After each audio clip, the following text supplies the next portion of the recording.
One that's near and dear to everybody's heart. It's one of the main functions of state government and education. We got a great panel. I'm going to go over that in just a minute.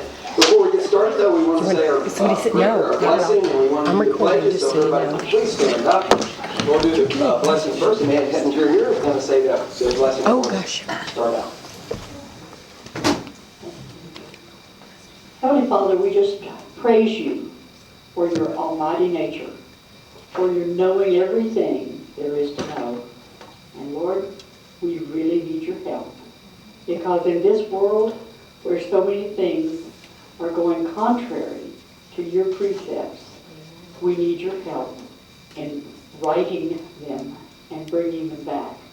Thank you for blessing us. I pray, Lord, that in this room you will empower each person here, each parent here, each teacher here, each one that's interested in education. Lord, empower us. Bring us the knowledge that we need to know. Lord, thank you for this opportunity to be together tonight. I pray especially that you will bless Senator Huffines in all of his many duties, and that your wisdom and grace would go with him. In Jesus' name I pray. Amen. Amen. Okay, and Bill Metzger over here is going to do our pledges. We'll do the Texas and American. We'll start with American. On this day, if you could keep in your heart and in your mind that we give thanks to all those who served and are serving, and keep that in your mind as we're saying the pledge. I pledge allegiance to the flag of the United States of America and to the republic for which it stands, one nation under God, indivisible, with liberty and justice for all. Texas pledge. Honor the Texas flag. I pledge allegiance to thee, Texas, one state, under God, one and indivisible. Thank you very much. And I do want to recognize that this is Veterans Day. So a lot of people have a holiday today from work. Do we have any veterans? I'd like to get the veterans, any veterans who are in the armed forces, to stand up so we can recognize you and give you a round of applause.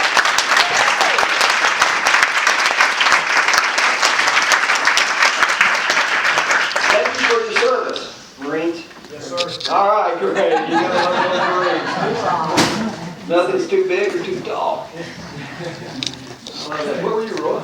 Air Force. Air Force, great. Fantastic, fantastic. Thank you guys again for the service.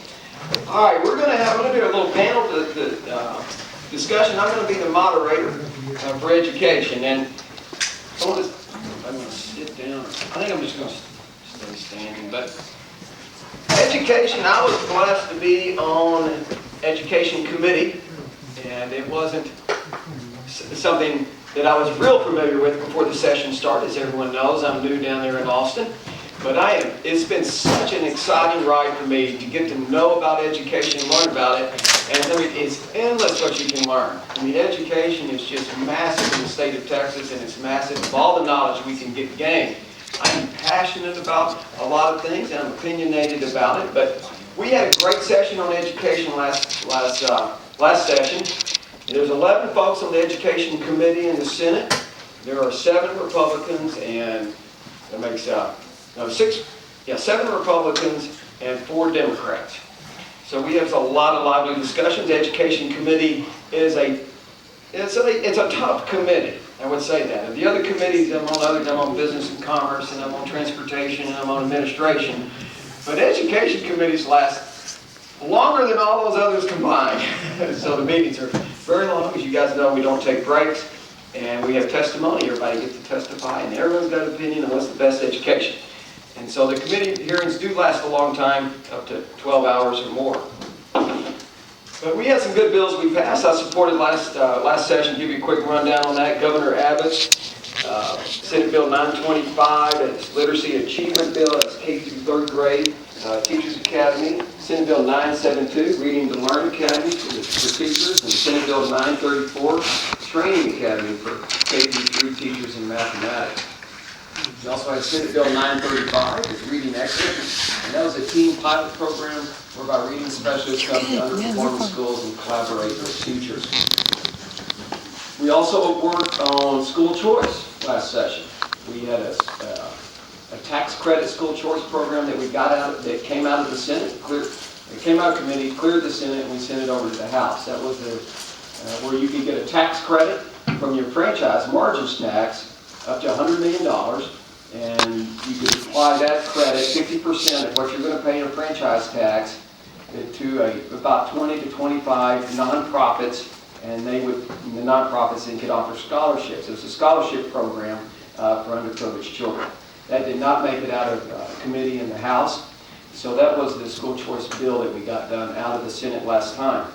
As you know, we've got a lot of charges by the Lieutenant Governor this session. We're actually, I think the Education Committee is going to be meeting coming up here in December, probably December 7th is where it looks like the next Senate Education Committee meeting is going to be, and was going to be taking up a lot of the interim charges. So, before we get started, I'd like to have a disclaimer that whatever's said up here, we don't all agree with. I'm not necessarily to be held accountable for what I say. They're not, and I'm not accountable to what they say. So, but we're going to do a panel, and the panel, how we're going to do that is, I'm going to introduce the panel here, and then they're going to talk for 10 or 15 minutes about their ideas on school and education in general. And these guys are two complete experts. Let me tell you, they really, really are. And then we're going to have Q&A at the end, and I want to make sure everybody has an opportunity to ask a lot of questions. I am free game to ask any question, but tonight is a theme on education. This is my 4th town hall on theming, and this one tonight is education. We've done local control, transportation, and I forgot the other one, but anyway, so they're all great. So I know everybody's tired of hearing legislative updates, but that's why I'm doing theme town halls and bringing panels together for everybody in the district to visit with. Okay, Mike Morath on my left right here, and your right. He joins us, and he's representing the Board of Trustees, District 2 for the Dallas Independent School District. For the past decade, Mr. Morath has served as president of Menu Systems, a company that assists child care providers in administrating federal food program for low-income children. His company streamlined that federal program, improved the quality of nutrition offered, and helps feed roughly 1 million children a day throughout the United States. He has a passion for public education. For years, an avid reader of information about school reform, and believes firmly that our school system can be changed so that all of our students succeed no matter what their backgrounds. Mike is elected to the Dallas School Board, and has a wealth of knowledge about that, and has just been appointed to a great committee by the governor. And on my right here is Dr. Matt Ladner. He's a senior advisor of policy and research for the Foundation Excellence in Education. He previously served as vice president of research at the Goldwater Institute. Prior to joining Goldwater, Dr. Ladner was director of state projects at the Alliance for School Choice. Dr. Ladner has written numerous studies on school choice, charter schools, and special education reform. He is a graduate of the great University of Texas in Austin. Welcome. And received both a master's and a PhD in political science from the University of Houston. Great. Okay, I think we'll start over here with the Dallas ISD. So Mike, why don't you go first, and then we'll go with Matthew over here. And so tell us your thoughts on education in general, where you see the Dallas School District going, and what do you think is the solution to some of the issues facing Dallas? Thank you very much, Senator, for the introduction and the time. I like to begin any discussion of public education in Dallas by talking about some Dallas-specific facts, just because a lot of people aren't aware of it. So in Dallas, we have roughly 160,000 students. We have over 20,000 employees. We're actually the largest employer in the city of Dallas. Our annual expenditures are about $1.9 billion. It is with roughly 227 campuses, a very large school system. The student population demographically, that 160,000 shake down such that about 90% of those kids are eligible for the free or reduced lunch program. We have in fact 3,500 homeless students roughly, and just to put that in perspective, there are 1,000 school systems in the state of Texas, and fewer than half of them have 3,500 total students. So we have 3,500 homeless students in DISD. The student population is roughly 70% Hispanic, about 23% African American, about 4.5% white, with the remainder in other groupings. how well do those students do? In the aggregate, the students do fairly poorly in DISD. Our graduation rate has been climbing in recent years, but the percentage of students that are prepared to succeed in college is roughly 1 in 10 of those graduates. And to sort of put that in perspective, we have about 8,000 seniors that graduate every year, and we have about 14,000 kindergartners. So there is absolutely some loss along the way. That doesn't mean that the school system is sort of this abstract system of failure. There are a huge number of high points within the system. In fact, the #1 and #2 public high schools in the United States are in Dallas. The Talented and Gifted Academy and the Science and Engineering Magnet. We have in schools sort of all over the Dallas area that sort of accomplish miracles every day. An example that I use, which is not too far from here, is Preston Hollow Elementary, that has a poverty rate about 80%, which doesn't really compute when you think of a school called Preston Hollow Elementary, but a poverty rate about 80%, and yet it has academic performance that is as good as virtually any school in Plano ISD, where they see poverty rates in the 25%. So it is possible for us to see sort of high levels of performance. We just don't see that consistently system-wide.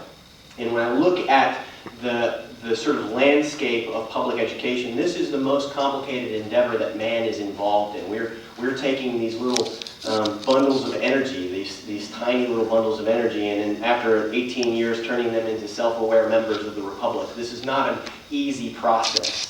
And the solutions that are involved in improving that system are complicated. And so what I try to do is I try to simplify them, at least in my own mind, and I look at the sort of problem set in 4 major areas. I think of governance, I think of human capital, I think of instruction, and scope. And so governance, we're actually going to spend a great deal of time on as an issue tonight, because when you think of most of the school choice reforms that are proposed, they're essentially trying to solve a basic problem in governance, and that is, do the people that are in charge of the system make decisions that are in the best interest of students, or do they make decisions for other reasons? And there are, as an elected official, a lot of reasons that you can consider when you're making policy choices for children that aren't necessarily what's in the best interest of kids, and it happens, unfortunately, with some frequency. But beyond, why you're making the decisions is the nature of how and what. Are you, from a standpoint of those that are in charge and making this, are you setting a standard of cultural leadership that focuses on encouraging innovation and risk-taking within your system, or are you sort of just continuing to do the same things over and over and over again? Are you focused on student outcomes above all else, with a willingness to experiment along the way on innovative approaches, or are you delving into the specifics of process, and you want to control process and not outcome? These are major governance concerns, and they're not easily resolved. And this is effectively what I think most of the school choice movement is attempting to resolve. Moving beyond governance, though, let's wave a magic wand and solve this problem and say we're going to make every decision in the best interest of the outcomes of our kids. And we're going to encourage people to take risks to get better outcomes. That still doesn't solve the problem of you have to have a great teacher working with students, and you have to have a great principal in your schools. And this is very difficult in the largest profession in the United States. There are over 3 million teachers. This is not like hiring doctors. There are far fewer doctors than there are teachers. And yet we expect our teachers to operate simultaneously on 20 brains that are not anesthetized and that are actively running around in the classroom. So how do you recruit talent that is capable of doing one of the most complicated jobs that mankind is faced with? And how do you retain them and help support their growth? And likewise, how do you promote that kind of leadership in your schools? This is the fundamental human capital challenge that we face. Moving into instruction, we have problems of instruction sort of summarized in the areas of what and how. And so when I think of the what of instruction, we have our public school system is standards driven, focused on English, math, science, and social studies. These are important academic subjects, but our lives are far more complicated than that. Think of, can you look a man in the eye and shake his hand and keep your word? Can you pick yourself up after you stumble? Can you look at life with a sense of gratitude, which when you think about it is the absolute opposite of entitlement? Are these kind of skills being supported and nurtured in our kids, or are we focused solely on academic skills? This is the what problem of instruction. And then you have the how problem of instruction, which is if I have a classroom full of 25 kids, and 10 of them are 3 years behind where they need to be, and 5 of them are a year behind where they need to be, and 5 of them are right where I want them to be, how do I actually move them all to the same place at the same time at the end of the year? Logistically, one of the most complicated tasks that we are faced with. And so you have to begin to individualize instruction, and you have to do that at scale in a cost-efficient fashion. These are very serious challenges in public ed. And that brings us to the fourth area, the fourth lever, and this is the lever of scope. And this is sort of Maslow's hierarchy. You know, you got to take care of food, clothing, and shelter before you can really reach the heart. You got to have safety and security before you can do this. And it's things like, you know, can hungry kids learn? Can sick kids learn? Can kids that didn't sleep because they were homeless, can they learn? And the answer to that question is yes. But your system has to be cognizant of addressing these issues related to the broader scope of services that can support children. Just one particular example of this. We've known in the United States since about 1975 that you take, say, a rich kid and a poor kid and you put them in the same class, and they will learn at roughly the same rate of speed throughout the course of that school year. And then 2 months happens called the summer break. And the rich kid sort of continues to learn. They're involved in captivating dinner conversation. They're taking trips to Civil War battlefields. They're in band camp. They're doing all this stuff over the course of the summer. But the poor kid sort of leaves school and they enter this educational desert. And so what happens is, even though we're paying for 9 months worth of education, some of our students are getting 10 and 11 months worth of education, and some of our students actually regress and they're getting effectively 7 months worth of education. Well, if that's the model that you have, and you bake that model in for 13 years, then you guarantee sort of radically different outcomes with different students. So these are the problems of scope of our educational system. None of these levers by themselves, if you pull them, will they solve the... Hello, I'm sorry. None of these problems by themselves will solve the problems of public education. It requires a comprehensive solution, but if you're going to focus on any one of them, you should start at the top, because we live in a world where stuff rolls downhill. And so governance is absolutely the most critical piece of it, which is why I'm such a supporter of so many of the school choice initiatives that exist to try to align the incentives so that the needs of the student take forefront in terms of the consideration. And you see this with some of the structural reforms related to charter schools, and you see this certainly with things related to ESAs, which you'll hear a lot more about shortly. And that will conclude my opening statement. Okay. Jump in. Thank you very much, Mike. I appreciate that. I was remiss a little bit in setting the table for you. As everyone knows, that education makes up about $35 billion of the state budget. It's the biggest bucket of money we spend. We spend about 75 to 80% of our money in the state of Texas on education, health, and human services. So, and we continue to increase that money for education every session. One thing I want to say real quick too is that all the members of the legislature are committed, 100% committed, that Texas has the best public education system in the world and the country. We just have different ideas how we're going to get there. And that's what we're doing tonight, is explore those different ideas how to make the best public education system. And the main charge the Lieutenant Governor has presented to the Senate, and a charge that the Speaker of the House has presented to the House, is school choice. So that is the main topic of what we're going to talk about. And right here on my right is the father of the #1 type, the most sweeping, I call it the iPhone 10 on school choice programs. And it is sweeping the country, and he'll go over that in a minute. But Matthew Ladner definitely was a father of that program in Arizona, and now it's gone to Florida, and Matthew will go over that, all the different states that are adopting it. So, Matthew, tell us a little. I brought some slides to show you all. First of all, let me say it's great to be back here in Texas. I'm born and raised here in Texas. I've lived abroad for the last 13 years in what is called Arizona. But I'm glad to be back in the nation of my birth, and God willing, and Mrs. Ladner may come around at some point. Hopefully I'll be back. So this is a slide of my current hometown. This is Phoenix, Arizona. This is not special effects. This is what is known by its Arabic term, which is haboob, right? And a haboob is like this giant weather front. And of course, what catches your eye first is that beige dust cloud that is about to consume downtown Phoenix, okay? It's really pretty scary when you see one of these, okay? But what you should also notice, it's kind of a little blurry here, but what's driving that is this massive weather fronts of these big white gray clouds in the background, okay? And I like to use this photograph as a sort of analogy for, I'm going to show you some things that are going to happen here in Texas and how parental choice can help make some of them better, okay? But the country, and including Texas, is about to go into a profound period of demographic change, and especially age demography, okay? So the bottom line is between now and 2030, every day on average, 10,000 baby boomers will reach retirement age until the year 2030, whereupon all surviving baby boomers will have reached retirement age, okay? And at the same time, many states, including Texas, are also going to have a large increase in their youth population. Okay, so let me see if I can figure out how to use this thing here.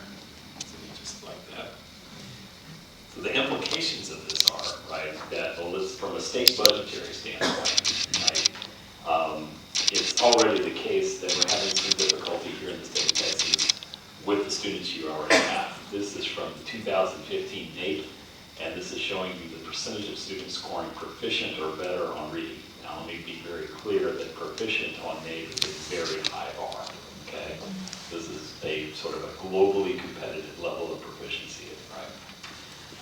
And as you see, 50% of Anglo students, 22% of Hispanic students, 17% of African Americans.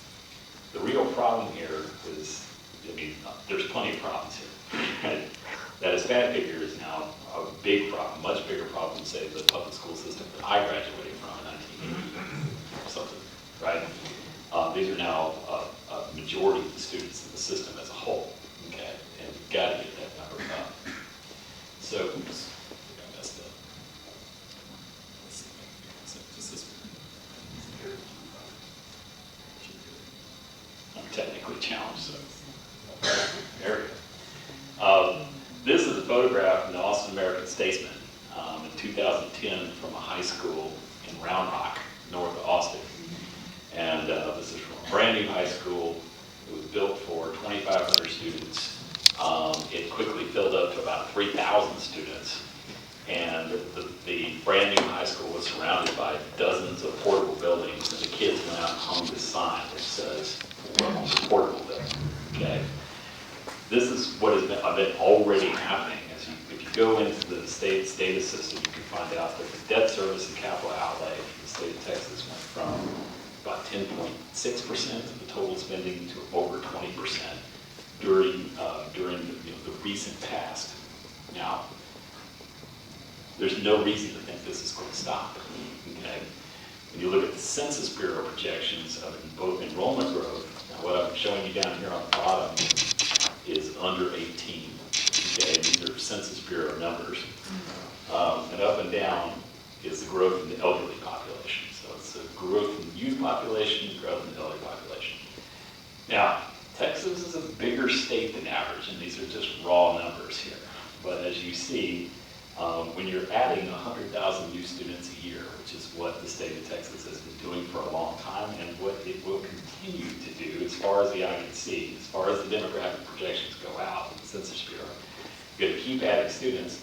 But what is unprecedented is that at the same time, the population is going to age. Okay, so basically, we have this baby boom population followed by a group like me, we sometimes call baby bus or Gen X or whatever, right? And then a large youth population. From a state budgetary standpoint, the problem here is it's a conflict between health spending and education that's looking on the horizon.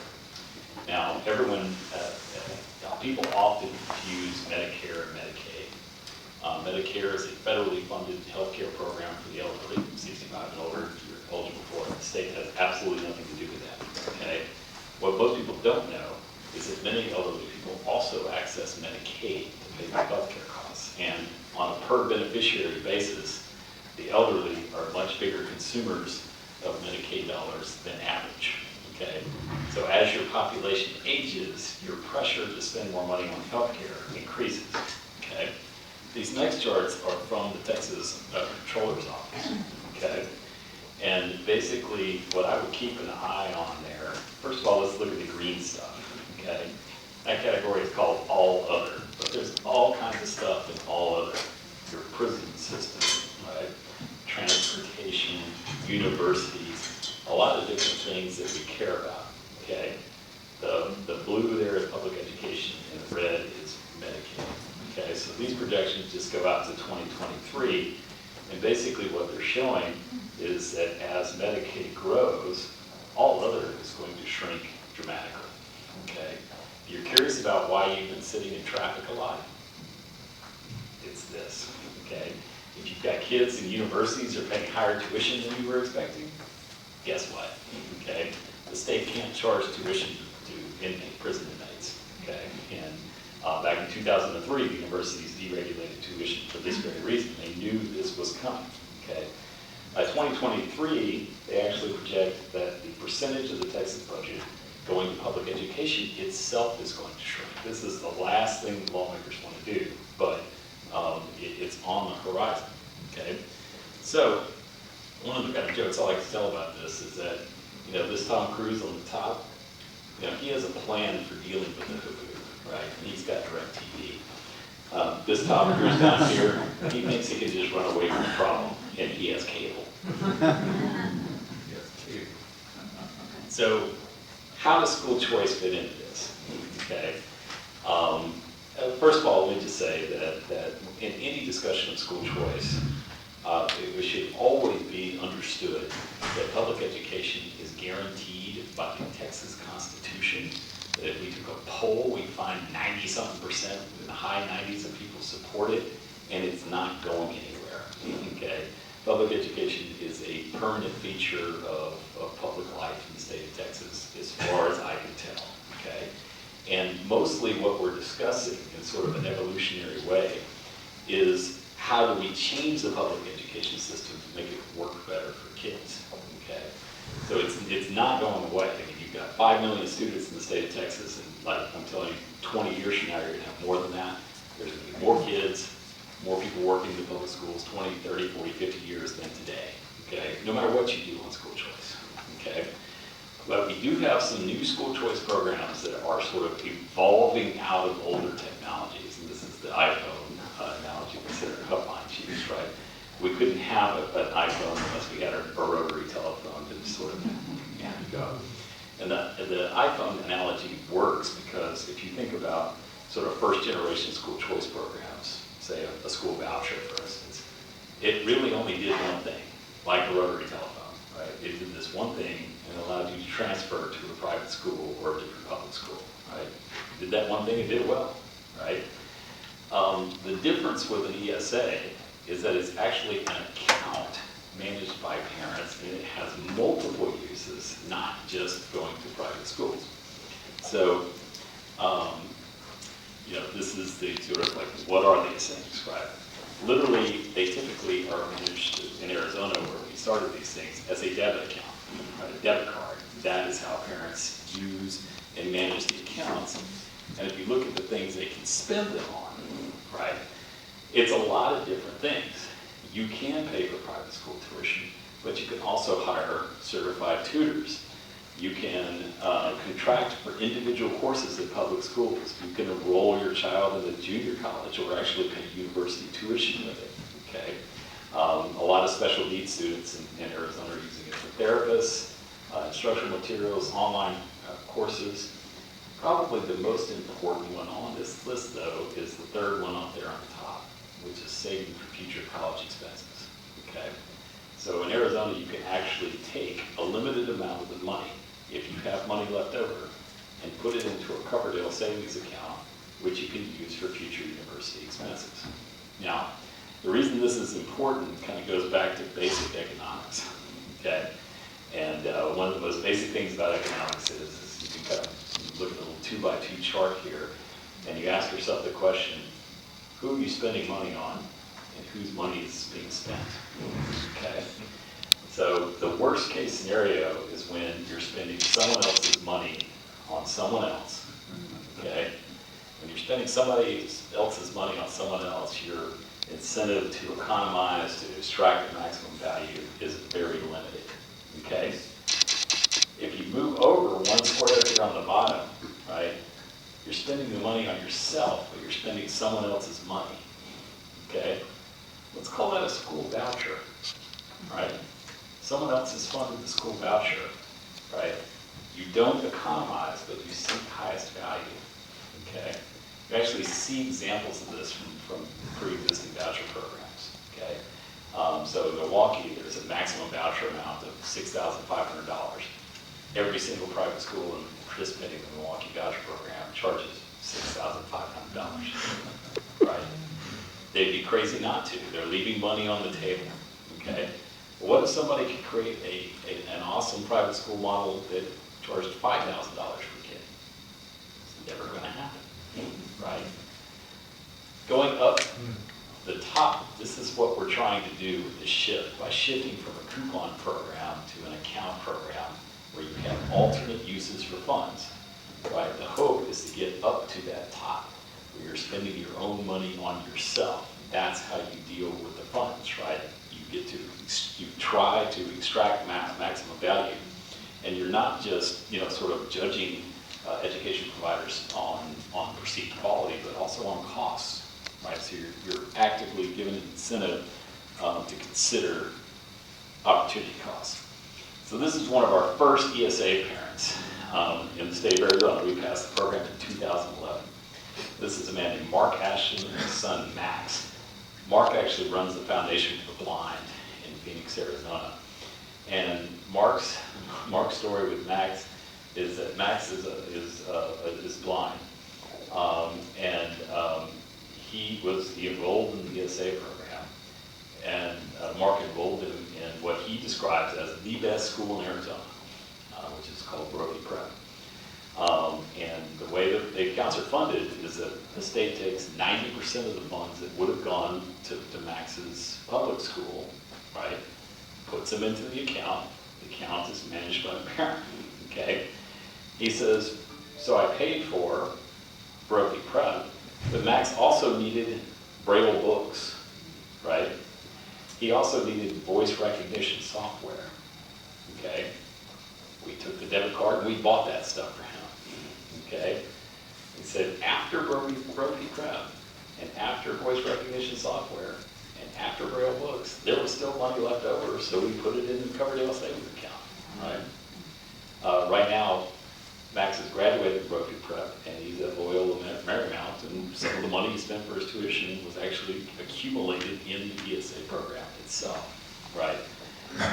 That's a value proposition that's very hard to match, right? And it's basically because Mark was empowered to make the best decisions for his son.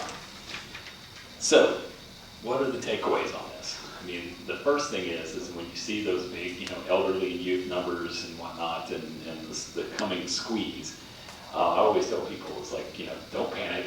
I've had people, I've given talks like this before, and they say, oh, that was depressing. No, don't get depressed, right? You have to plan for this. It's going to happen, and it's something we just have to adapt to it, okay? One of the most important points for me to make is that your middle-aged taxpayers in the year 2030 are sitting in your public schools right now, okay? This is not one of those stories about, someday this asteroid is going to strike, or someday Social Security is going to have solvency product. We're talking about right now, okay? The people in 2030, they're going to have their own kids to educate, they're going to have our retirements to fund, okay? And they're going to be trying to do both of those things at the same time. So the people that have to try to keep the lights on here in Texas in 2030, they're sitting in your public schools right now. So we need to make sure right now that they learn how to read, do math, to develop the skills that you talked about as well. This is really important, and it's not something we can put off, right? The faster you can do this, the better. The most important thing of all is that we have to have innovation, okay? You know, there's an old saying that says you never bet against America. Okay, well, I'm sure not going to bet against Texas. You know, look, our people before us faced far bigger challenges than this. And basically what we're talking about here is updating the public sector for the 21st century, okay? We need to have innovation in healthcare. We need better results. We need to have innovation in education. And basically what we're looking for here is a bigger return on investment, right? A bigger bang for the education buck. One of the ways you can do that is through parental choice. It's not the only way to do it, but you know, it's certainly one you can't do without. The public education system in Texas will never be as good as it could be unless we give parents the ability to choose the best school for their child. So with that, I'll stop. Thank you very much.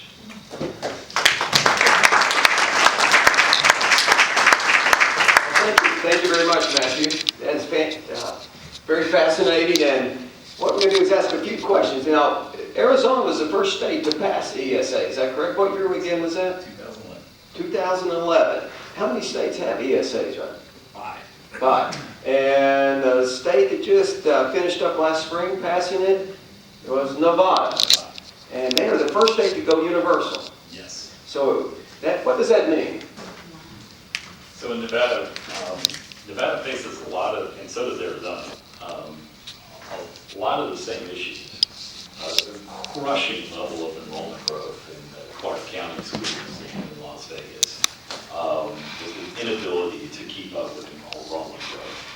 And so there was a comprehensive package of bills that were passed in order to improve public education, one of which was a universal ESA program. So all kids in Nevada who are attending public schools can apply for an ESA.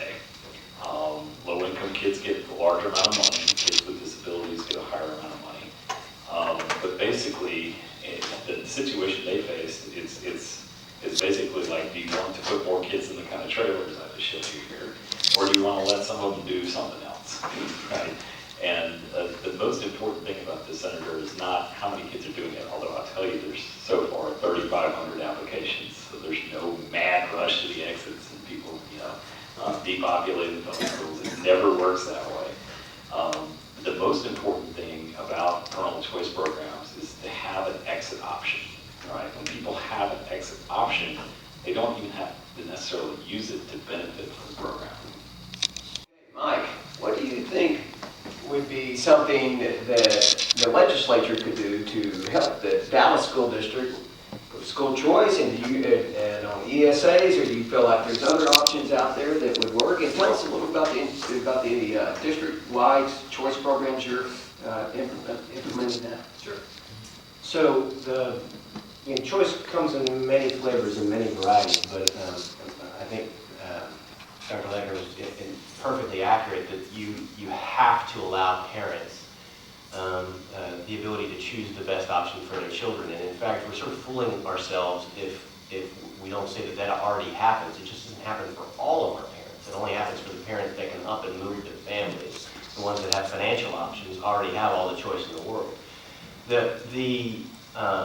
And so in Dallas, what we've done in an attempt to address this is by the year 2020, we're going to open up 35 campuses as open enrollment, specialized choice programs. And so we've already launched several of these. There was an elementary Montessori school. It's an open enrollment choice school opened in East Dallas about 3 years ago. The results of these choice programs are phenomenal. The student achievement is substantially above district average, and in most of the choice schools actually way above state average, regardless of the demography of the students that are there. There are ancillary benefits that you don't really think about. So staff retention is substantially higher at our choice schools than it is at our traditional schools. So staff morale is measurably higher at these campuses.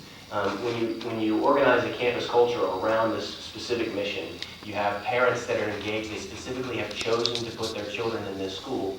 It makes a world of difference. And so ideally, that would happen at all of our campuses, but it's a big district, and Rome wasn't built in a day. We have an all-girls K-8 STEAM academy that's opening up. And I say academy, this is an open enrollment school Anyone can choose to go there. It's not a test in. You don't have to be the absolute smartest. You simply have to want your child to be in this school, and it can happen. So traditional school system can radically expand the portfolio of choice options that they have available to parents. One of the big issues that's associated with that, I think the legislature could spend some time on, is the transportation issues that come with that. Because choice without transportation is not choice at all. And so the fact that you have, say, perhaps longer distances to bus kids from their house to a school is something that does need to be thought through, the logistics of it, and then the costs associated with it. So that's something that I think that the legislature would be wise to consider, is the funding formulas related to transportation expenditures. Okay, and actually some of the states that have adopted ESAs do allow that money to be spent on transportation. And what are some of the lessons learned on ESAs in other states, and how popular is the program with parents, and what were some of the lessons learned between the Democrats and the Republicans in the state legislatures, and those kind of battles to get it going? Really interesting. Well, first of all, you're absolutely right about transportation. And one of the things that's happened is we have 5 programs in existence now. It's Arizona is the first one, Florida, Mississippi, Tennessee, Nevada. And one of the other neat things about ESAs is it really is like an iPhone in the sense that if somebody comes up with a new app, you just download it into the program and off you go. So in Nevada, they actually said, hey, you know what? Let's allow them to include transportation as an allowable expense. So they decided to put a certain, dollar limit on it. But I mean, just like that, if that's what you need, then that's what you can spend it on. If you don't need it, you don't spend it, right? Another really interesting phenomenon is the bipartisan support. We had a Democrat in Arizona, named Carlisle Begay, a Democratic state senator, who actually sponsored an expansion of the ESA program to include kids living on Indian reservations, which he represents in his district. He took a lot of heat for that, but it got all the way to the finish line. The governor signed it. In Florida, there's actually the person that administers the person in Florida used to be the program, which is administered by a private nonprofit. He used to be a teacher union president. And one of the reasons that he says he's really attracted to ESAs was exactly the summer fall off phenomenon that he discussed earlier, okay? And he's a person that's actually adopted a large number of children over the course of his life, mostly low-income children.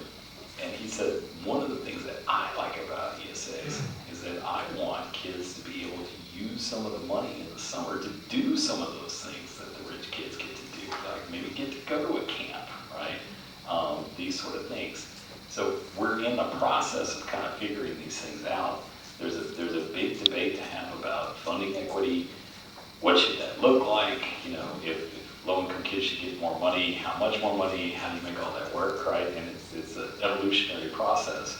But there are actually a lot of people on the left who are attracted to this idea as well. So it's been a very interesting debate to see unfold. Great. Do you feel like that let me ask you this, that ESAs is the answer for school choice? Obviously, you're a part of the program. Do you feel like that there's other things coming up that we should consider? Oh yeah, there's lots of other things coming up. I mean, it's my personal favorite, but there are a lot of different fascinating things going on around the country, and I think of this.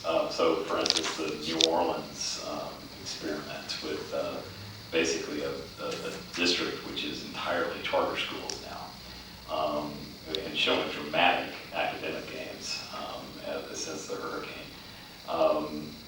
There's digital learning things going on.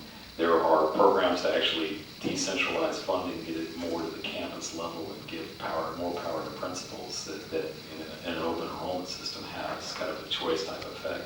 So I view all of these things going on as a decentralized learning process, right? We're learning stuff along the way, not just in ESAs, but all kinds of public school choice, digital learning, and no one should be foolish enough to predict how this is all going to turn out. But I will say this, if you want the best system you possibly can get. Ultimately, having parents consider opportunity costs and cost benefit is better than anything else you're going to wind up doing, in my opinion. Okay, in summary, the ESAs would be set up and the student would sign up for the program to be in the ESA, and the state legislature is going to determine if we, when we go with this program. I actually submitted the bill last session, so we hope to get it going this session, next session. So the state has the program, the student signs up for the program, and we determine how much money to put in the program. This program is not designed to hurt public schools, public education. I think it's going to help public education, particularly with the funding. We can look at that in conjunction with the funding and the school finance situation we've got going. But so and then there's an accountability. There's academic accountability. There's financial accountability to the program, and it's a great system. I think that going forward that we really need to consider. All right, I want to take questions now from the audience, and you're free to ask me or anybody on the panel. Yes, ma'am. Homeschool. How would it affect homeschool? Would that be something that could be funded with the taxpayer money? Great question. Let me set the table real fast on that. We have about 5.5 million kiddos eligible for school-age children in the state of Texas. About 300,000, 250 to 300,000 are homeschooled. Another 250,000 are in public schools. About 5 million then, private schools, and about 5 million are in public schools. Okay, how do they handle the homeschoolers in Arizona? So in Arizona, we have a legal, and it's been around for a long time, there is a legal definition of what homeschooling is, okay? When we crafted the ESA bill, we made it legally distinct from homeschooling. So formally, on a legal basis, you're either an ESA student but you can't be an ESA student and a homeschool student at the same time. Now, that's legally, and that's because that's the way the homeschooling community wanted it to be. There's a large number of homeschooling parents who want nothing to do with state funding. They don't want to have anything to do with it, and they feel very strongly about that. And the last thing I would ever want to do is mess up homeschooling. Having said that, the allowable uses under the ESA program include things like hiring private tutors, buying curriculum, doing online programs, and we do have students that if you walked in their house and watched their day would look a lot like a homeschooling student. Legally, they're distinct. They're distinct because they need to be distinct, and that's fine. But as a practical matter, yes, some homeschooling students engage a group of education vendors that are similar to the ways some homeschool students get educated. But that's also because they have academic accountability if they're in the ESA program. Right. Well, it varies by state. In Nevada, you're going to have to take a national norm reference test, like the Iowa Test of Basic Skills or Standard 10. That was not a part of the Arizona program because it started only the first group of students who were eligible were special needs kids, and obviously there's some special issues about testing in that community. But in Nevada, which is going to be the biggest program, there's going to be a requirement that you take a national norm reference test, and so I would expect that generally to be the case around the country going forward. Great question. Yes, sir. Just, even though my wife's a teacher, let me ask you a dumb question here, okay? What's your take or flavor about the possibility of this new legislation in Texas, adopting some form of one of these options from a standpoint of the teachers and their unions, and do you have a flavor for that? Whether the teaching community thinks this is great or bad, or The school choice program, the ESA? the ESA, all of the different options we're talking about. Well, they're generally not in favor of it. They're generally not. They're going to push back against it. But we have some teachers that are in favor of it, and I think they should study it more because it presents them a lot more opportunities. Whether it's charter schools, school choice presents the faculty a lot more opportunities for employment and wage gain, to compete in the market. What we really need is competition. You know, competition, I've always gone around and said this, made America great. It lowers the price, increases the quality of everything it touches, and it's going to do the same thing for education. So a lot of the legitimate fears and illegitimate fears of fear-mongering that this is going to really harm public ed, and we've got to really support public ed, is unfounded. I think you're going to see this come about, and I think you're going to see people really embracing it. They're going to be totally surprised and shocked at how wonderful the system can really work with competition and what it does and raises the bar for everyone. And that's what we need. Monopolies are bad, and government monopolies are the worst monopoly, right? So we don't need any more government monopolies. We need a free market to work, and the free market's going to train up, what works and what doesn't, and that's kind of what this is all about. Sure. I was just going to say, so the choice experiment that's sort of most robustly studied is the one that's been in existence in Florida for a while. And the results from that are that so again, a relatively small number of students exercise the option to leave their public school and go to some other environment. The students who left ended up performing better, but the schools that they left also ended up performing better. And this is something that sort of no one was, well, I wouldn't say no one was expecting. The people who designed this program weren't actually expecting that. But all the critics of these kinds of initiatives say, well, it's just your best kids that are leaving, and then it's going to drag down the quality of what's remaining. That, in fact, the opposite has been true. The response of the public school bureaucracy has been pretty substantial in terms of the improvements that they execute operationally, and the aggregate performance of those campuses has improved. So it's both the kids that exercise the option and the campuses that are affected by the exercise of that option. Both of those see performance gains. It's pretty remarkable. Good. Yes, ma'am. What will or have you looked at the impact of if ESCA, the Elementary and Secondary Education Act, is reauthorized and it mandates, if it's already passed the U.S. House and the U.S. Senate, it's in committee, conference committee, it'll be over 2,000-page bill. And in that, it mandates a shift to the affective domain. And choice is really no choice if, when the money follows the child, the Common Core philosophy of education, the shift away from academics to attitudes, values, beliefs, and behaviors will be mandated. And the fact that when the money follows the child, so will the data collection of our children to be basically monitored by the state and federal government. I am not personally familiar with that yet. I'm sure we'll be seeing it as soon as it gets out of there, gets out of Washington. But okay, Matthew's going to take a stab at that. He's had experience, and I know that was going to be some questions this evening about the federal impact, the federal funding impact on school choice. This is actually why a lot of us, including me, have a line in the sand on testing. And I think the two things that you're trying to balance in a school choice program is, on the one hand, you absolutely need to preserve the autonomy of the private school sector, right? The whole idea behind this is to increase, parental options, right? Well, the worst thing that could possibly happen would be to homogenize private options, right? The other thing you're trying to balance in this is a legitimate interest on the part of the public to know that these kids are learning something, right?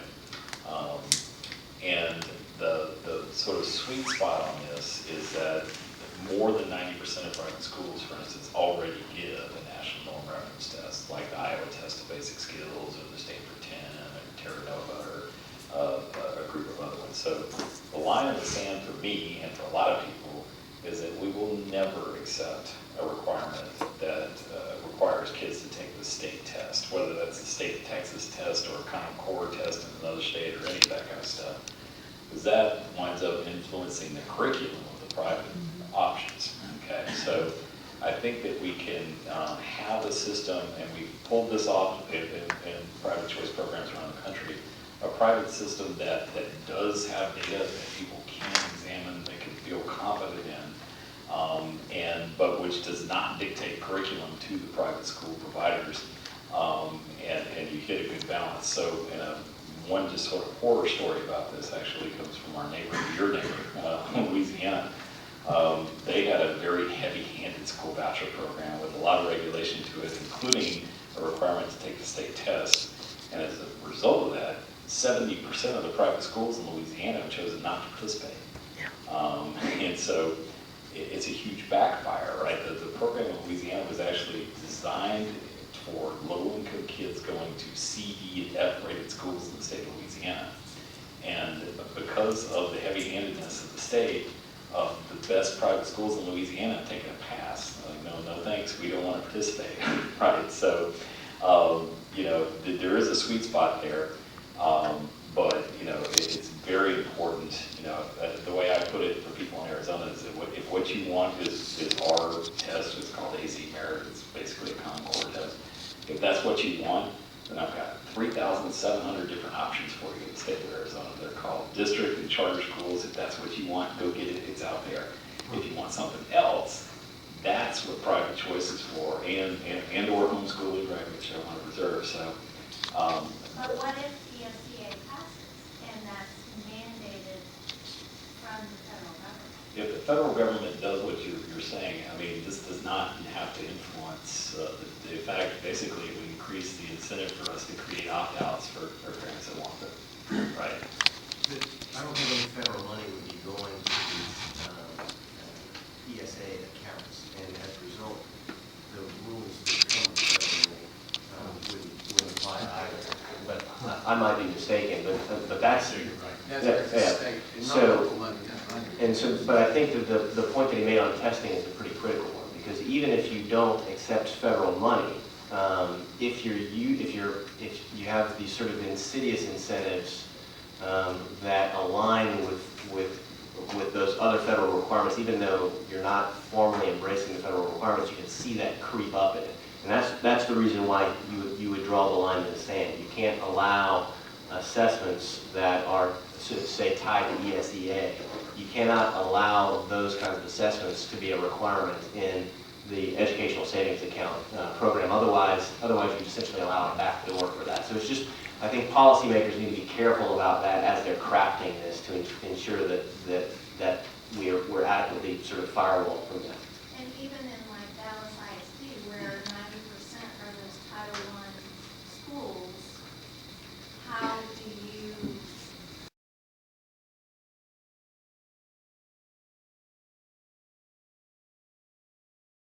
Any other state as a percentage of the population. The schools that they're flocking to, and the schools with huge waiting lists because parents are like beating down the doors trying to get in.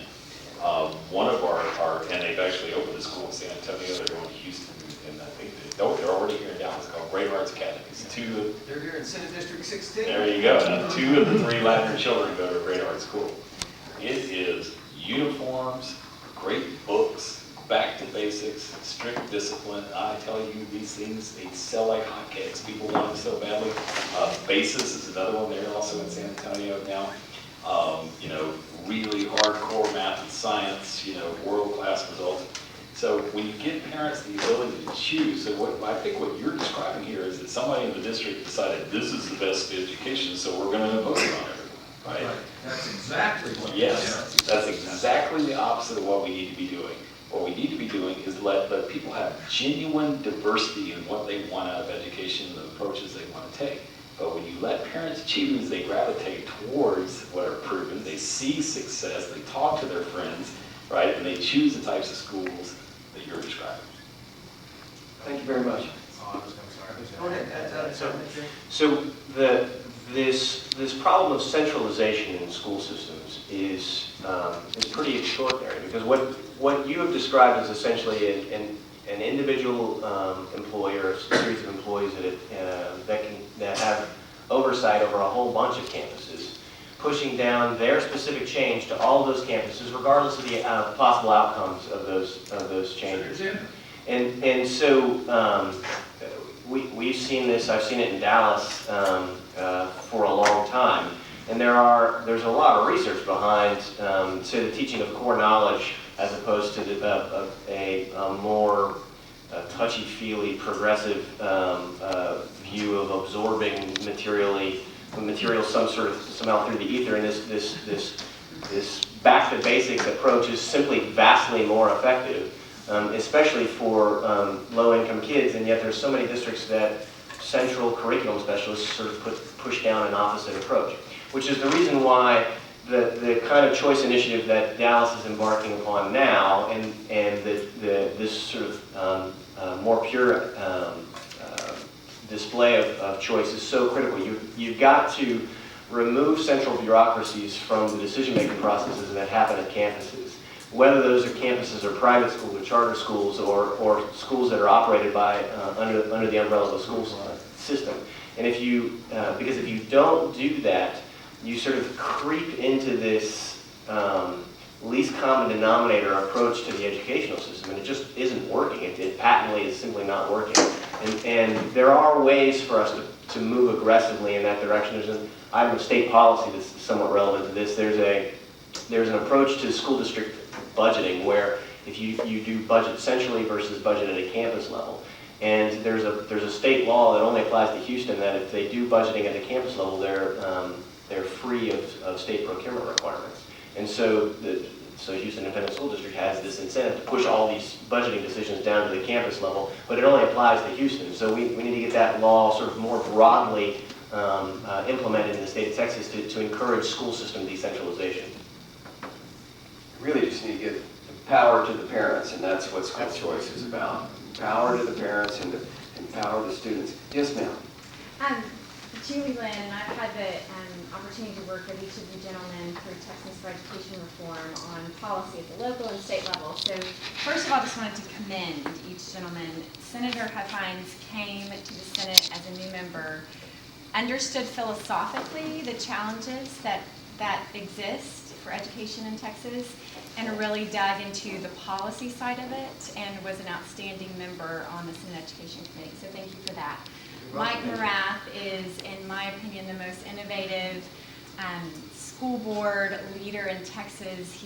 I haven't met anyone as obsessed with academic achievement of students as Mike, and that's great. And Dr. Ladner has been really impactful in Texas, but nationally as well. So thank you for that. So Dr. Ladner, I didn't know that your children were with Great Hearts, so I recently transitioned to Great Hearts to expand this classical liberal arts charter school across Texas. I think it's charter school, public school choice. Charter schools are such a great choice option for families within the public school system, and I think something that we focused on from the policy perspective. And Senator Huffines, I just wanted to know, I know last session you supported equitable funding for charter schools. They're funded about $1,000 less than, students are funded about $1,000 less than traditional district students because of facilities funding. So last session you supported facilities funding, and just wanted to know if you saw an opportunity for that to come up again in 2017 with the support we need to pass it. Well, if it doesn't, I'll bring it up myself. I wasn't sponsoring that last time, but you can count on me bringing that up, and no one else does. I think charter schools are really shortchanged. I think, look, they have to take all comers. Charter schools do. A lot of public people don't realize. Public school people go out and talk about that they don't, but they do. They take all comers to come up and sign up. Great Heart Academies. How many's on the waiting list for? Yeah, so Great Hearts, again, a classical liberal arts public school. Such an amazing model because this is a kind of education offering that used to only be available to parents who could afford private prep schools. So in Arizona, there's 11,000 students in Great Hearts schools in the greater Phoenix area with 13,000 students on the wait list.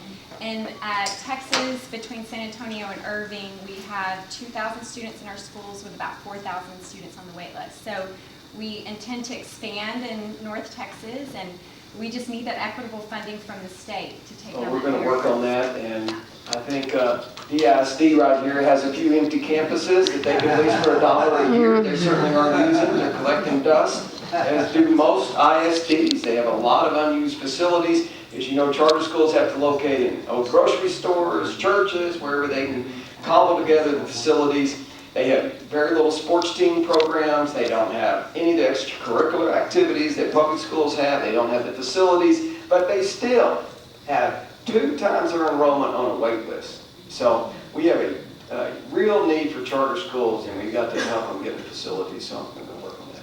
Yes, sir. With all the talk that's been talked about tonight, it's a great idea, but until it becomes policy, it's just an idea. We have elections coming up soon, filing begins pretty soon. Where is the House leadership and the Senate leadership on these plans? And what can citizens do to get involved, to make it from an idea to policy? Great question. I love that. I can tell you that the Republican Party, this is a party platform issue. It's something that the party's been united at in theory for a long time. And the Lieutenant Governor is certainly a huge believer in school choice. The Governor is a believer in school choice. And the Speaker is a new believer in school choice. Since he put it out he just put it out on the interim study that he wants to consider school choice. So I think that we've got it. Yeah, we'll take all comers, and I think right now maybe the stars are lining up. I mean, I really do believe that. The education chairman on the House side, Representative Aycock, is not there anymore. He's retired. So there's definitely going to be a new chairman in education, and so that's going to be better than what we, for school choice than what we had, because he was not for school choice. I think what you can do, you can contact your representative. You don't need to contact me. I'm already for it. You can contact, I would say the pressure is going to be, contact the members of the education committee. Everything's about the committee. Contact them, make sure it gets out of the committee, contact the chair of the committee, who's ever on the Senate side is Senator Larry Taylor, and on the House side they don't know yet, but contact those committees and contact your statewide guys, which would be the governor, let him know you're supporting it, and I'd throw a letter out there to the Speaker. Sure. I don't think it hurts. Or call them. And really, let me tell you, as a member, we really care about what the people think. There's a lot of special interest groups that come in, but we really want to hear from the people. That means a lot more. I mean, it's got a multiple of 5 to 10. If people come down, if citizens come down there and say, this is what we want, we can hear stories, we can hear testimonial that this is why we need it, this is what's going to work for me and my family. I think that everybody listens to that a whole lot more than we listen to the same folks that walk in and out of every committee hearing, and we know their agenda. So, that's just my opinion. Yes, ma'am? I have a question. So you said in Louisiana that there were certain private schools that did not want to participate in this. In Arizona, did you find the same? No. Okay, and what about Texas? What if a private school does not want to participate in this? It's always the option of private schools whether to participate or not. And I'll tell you that we have the first scholarship tax credit program in the country in Arizona, so we've been in 2 different types of school choice. That one happened way before I was still in Texas, but it is a very light regulatory trust, and approximately 100% of the private schools participate. Okay. So the range of variation is 30% in Louisiana, 100% in Arizona, so it depends on the details of the bill.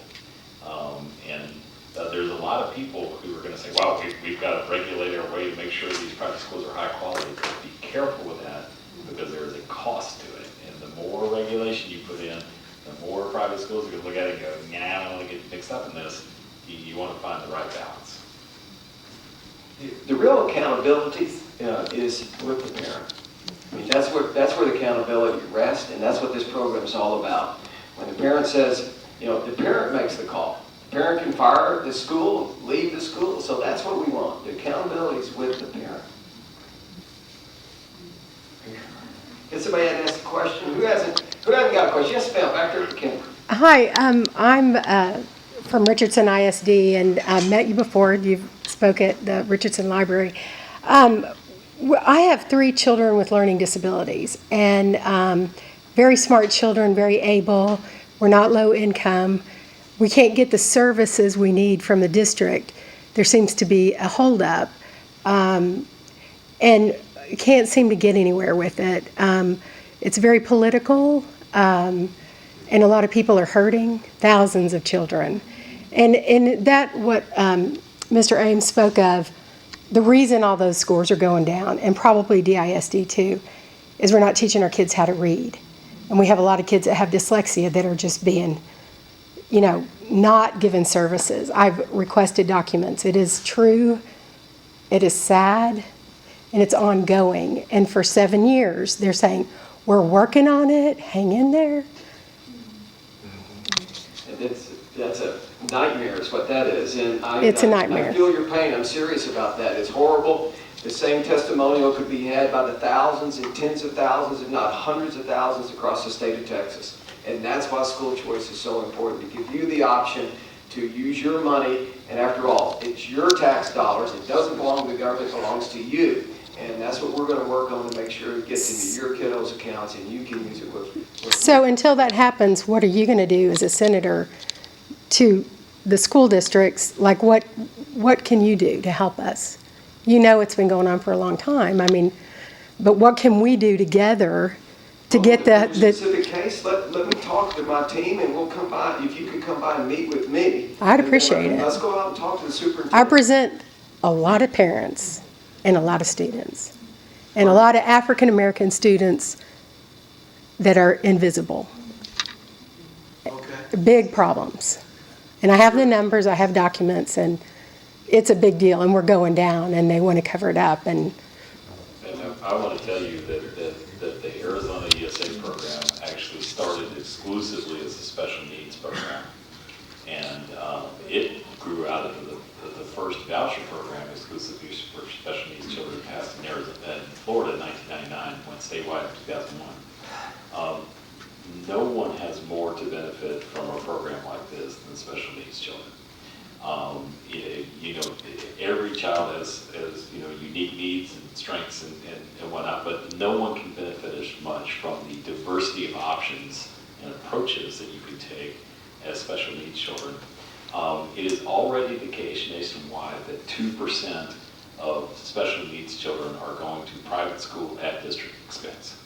That is sometimes as a part of a consensual agreement between districts and whatnot, but it's often the result of a lawsuit or the threat of a lawsuit, okay?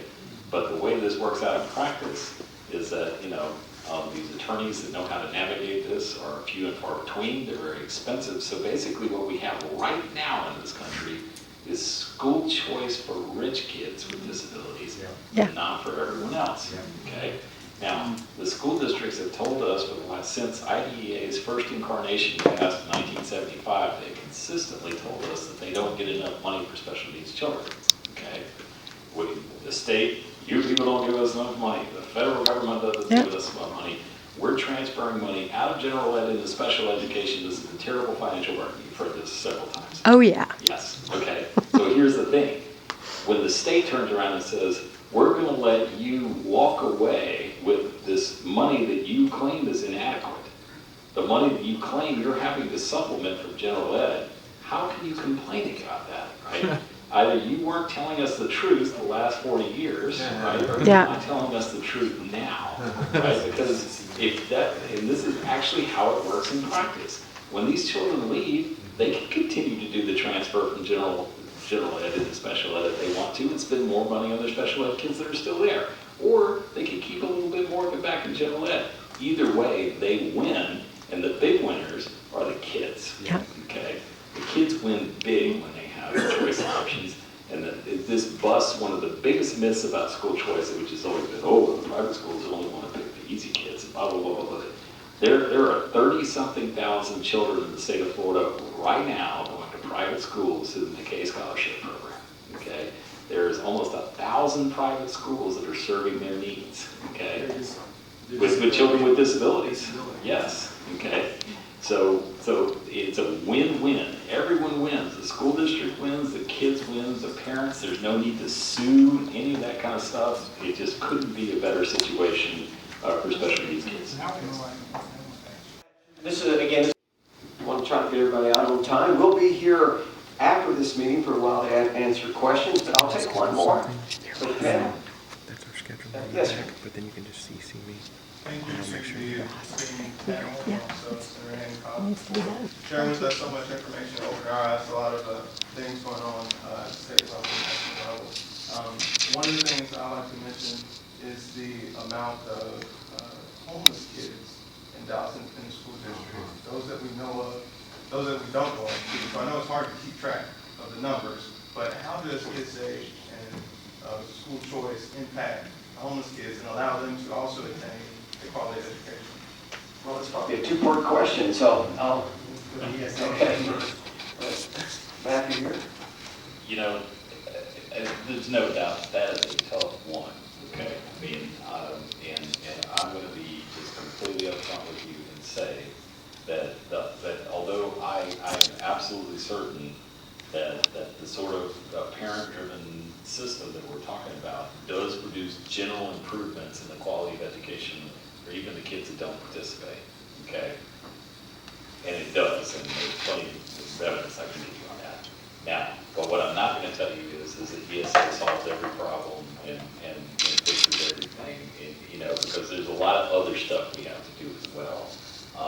I do know that there are charter schools in Arizona that focus on homeless children, you know, specific programs to try to meet their needs and whatnot.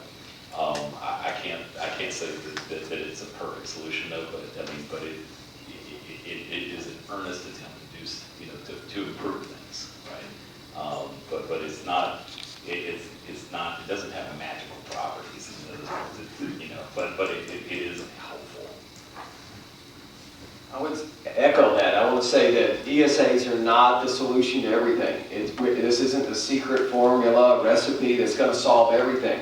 But this is one step in the right direction. And as we go forward with this step, we'll find other things that are going to work. And there's all kinds of great ideas out there. We have to be open to seeing beyond the obvious, to being creative. We can't sit back in an education program that's basically locked into the 19th century. So that's what we're about, and that's what this panel's about, and that's what we're going to keep driving forward in the Texas Senate, is new ideas, being innovative and creative. So thank you very much. Let's give it up for this panel.